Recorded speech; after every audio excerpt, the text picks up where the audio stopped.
নমস্কার বন্ধুরা, তোমরা সবাই কেমন আছো? আশা করি খুব খুব ভালো আছো। আর আমিও আছি বিন্দাস। আজকে একটা মাছের রেসিপি নিয়ে এসেছি। বাজারে অনেকদিন বাদে একটা ভালো আর মাছ পাওয়া গেছে, তো সেটা নিয়ে এসেছি। আজকে আর মাছ দিয়ে আর মাছের একটু তেল ঝাল রান্না করব। তো সেই রেসিপিটা তোমাদের সাথে শেয়ার করব। তো তোমরা সঙ্গে থাকো, দেখতে থাকো।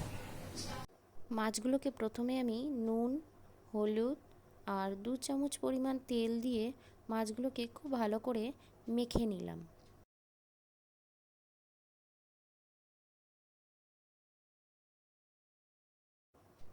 এরপর কড়াইতে তেল দিয়ে দিলাম। তেলটা ভালো করে গরম হয়ে গেলে মাছগুলোকে এক এক করে আমরা ভেজে নেব। বন্ধুরা, মাছগুলো ভাজা হয়ে গেছে, এবার মাছগুলোকে তুলে নিলাম। মাছের ডিমগুলো এবার ভেজে নেব। মাছের ডিমগুলো ভাজার সময় কড়াইতে অবশ্যই ঢাকনা দিয়ে মাছের ডিমগুলো ভাজবে।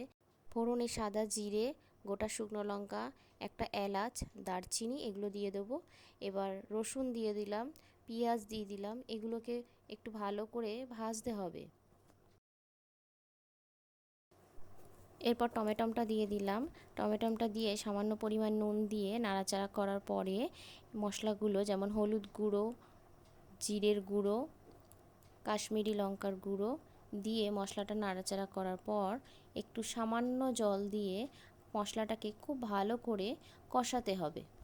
মশলাটা খুব ভালো করে কষানো হয়ে যাওয়ার পর মাছগুলোকে দিয়ে 6 থেকে 7 মিনিট মতন ঢাকা দিয়ে একদম লো ফ্লেমে রান্নাটা করতে হবে। রান্নাটা আমাদের হয়ে গেছে। এরপর একটু সামান্য গরম মশলা দিয়ে নামিয়ে নিলেই তৈরি হয়ে যাবে আমাদের আর মাছের তেল ঝাল।